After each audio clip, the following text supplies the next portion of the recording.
How to stop living in survival mode. Imagine this. You open your eyes in the morning, and before you even get out of bed, you already feel a weight on your chest. Your mind starts racing. Everything you have to do, everything you didn't finish yesterday, everything that could go wrong today. You aren't in any real danger, but your body is acting like you are. Maybe you tell yourself, "It's normal, that's just life. Other people can handle this, I should be able to too. Once I get through this phase, I'll finally rest." But days turn into months, and you realize something unsettling. You aren't living, you're just surviving. Today, I want to talk to you about that, about how to stop living in survival mode. Not through empty cliches or just think positive, but through psychology, biology, and above all, a deep understanding of what's actually happening to you. And I'll tell you something important right now. If you're in survival mode, it's not because you're weak, it's because your nervous system learned how to protect you. The great misunderstanding. Many people believe that living with constant anxiety, chronic fatigue, irritability, or a permanent sense of urgency is just part of their personality. That's just me. I've always been a nervous person. If I'm not on edge, I'll fall behind. But here's the first key reframe. That isn't your personality, it's your nervous system in survival mode. It's like living with your foot floored on the gas pedal all day. Even if the car isn't in a race, even if the road is a straight line, and eventually the engine is going to burn out. What is survival mode really? Let's break it down simply. Your brain has an ancient, primitive system designed for one thing: keeping you alive. When it perceives danger, whether real or interpreted, it triggers an automatic response. Cortisol and adrenaline spike. Your heart rate speeds up. Your muscles tense. It shuts down non-essential functions like digestion, creativity, or introspection. This is called the fight, flight, or freeze response. The problem isn't the response itself. The problem is when the switch gets stuck in the on position. Because today, the danger isn't a lion, it's an email, a debt, an unstable relationship, a childhood where you didn't feel safe, or years of demanding more from yourself than your system could handle. Your body can't tell the difference between a lion and the feeling of "I'm not enough." To your body, a threat is a threat. What it feels like. You might recognize this. Living in survival mode doesn't always feel like a panic attack. Sometimes it feels like being exhausted but unable to stop. Feeling irritable without knowing why. Struggling to enjoy things you used to love. Living with a sense that something bad is about to happen. Being constantly busy but never at peace. Sleeping but never feeling rested. And here's the most important part. You cannot think your way out of survival mode because it's not a thinking problem. It's a physiological state. And that changes the entire approach. The key breakthrough. You don't need to try harder, you need to feel safe. This is one of the most counterintuitive points. When we're in survival mode, we usually try to escape through more control, more discipline, and more pressure. If I just organize my life better, if I just push a little harder, if I stop being so sensitive. But that's like telling someone who's drowning, work on your form. What your system needs isn't pressure, it's safety, internal safety. It's not about everything outside being perfect. It's about your body perceiving that right now, you aren't in danger. How it works, the nervous system and the window of tolerance. There's a key concept in psychology called the window of tolerance. This is the range in which your nervous system can handle stress without becoming overwhelmed. When you're inside that window, you can think clearly, you can regulate your emotions, you can connect with others, you can make decisions. When you're outside of it, you either go into hyperarousal, anxiety, anger, urgency, or hypoarousal, apathy, numbness, and freezing up.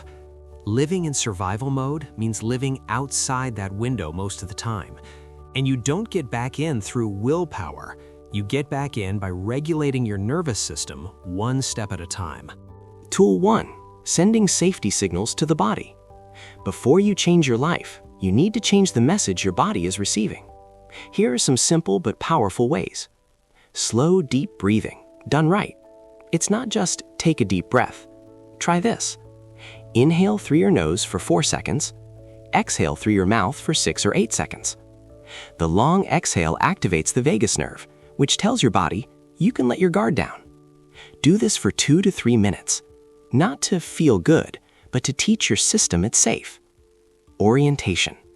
Look around you and mentally name 5 things you see, 3 sounds you hear, 2 pleasant physical sensations. This anchors your brain in the present, and the present is often much safer than what your mind is imagining. Tool 2. Escaping the I have to. Autopilot survival mode feeds on one phrase: I have to. I have to push through. I have to endure. I have to perform. Start introducing a conscious pause. Before you keep going, ask yourself, is this actually urgent, or is it just my system on high alert? Sometimes you can't change what you're doing, but you can change how you relate to it. Less internal whip, more conscious choice. Tool 3. Regulating micro breaks, not escapism. Be careful here. I'm not talking about mindlessly scrolling on your phone. That doesn't regulate, it just numbs you. I'm talking about micro breaks that give resources back to your system. Walking for 5 minutes without headphones. Leaning back and feeling the weight of your body. Stretching slowly. Eye contact with someone you trust. A moment in nature. Small, frequent, consistent. That's how you retrain a nervous system. Important disclaimers. Not everyone experiences survival mode the same way. If you have complex trauma, ADHD, high sensitivity, chronic anxiety, a history of neglect or abuse, your system might trigger faster and take longer to return to calm. And that isn't a flaw, it's an adaptation. In these cases, therapy isn't a luxury, it's a profound tool for regulation. Asking for help doesn't mean you can't do it alone, it means you don't have to do it alone. The emotional component. Stop fighting yourself. I want to speak to you as a mentor now, not just a scientist. Many people in survival mode are exhausted, but they're also angry at themselves for being exhausted. They say, I should be over this by now. It's not that big of a deal. Others have it worse. That hurts, and it keeps your system on alert, because the body doesn't feel safe when it's being attacked from the inside. Start with this. Stop talking to yourself like you're the problem. Talk to yourself like someone who is tired, not broken. Someone who is protecting themselves, not failing. Self-compassion doesn't make you weak. It makes you regulated. The real change, from surviving to inhabiting your life. Getting out of survival mode isn't an event, it's a process. It's not one day you wake up and you're fine. It's the sum of small moments where you choose safety over urgency, where your body learns, little by little, that it can let its guard down, it can rest without guilt, it can feel without being in danger. And when that happens, everything shifts. You start to feel more clarity, have more real energy, connect better with others, make decisions from a place of calm, not fear. Not because life is perfect, but because you're no longer facing it from a place of survival. Take this with you. If you only take one idea away today, let it be this. You don't need to fix yourself because you aren't broken. You need to feel safe.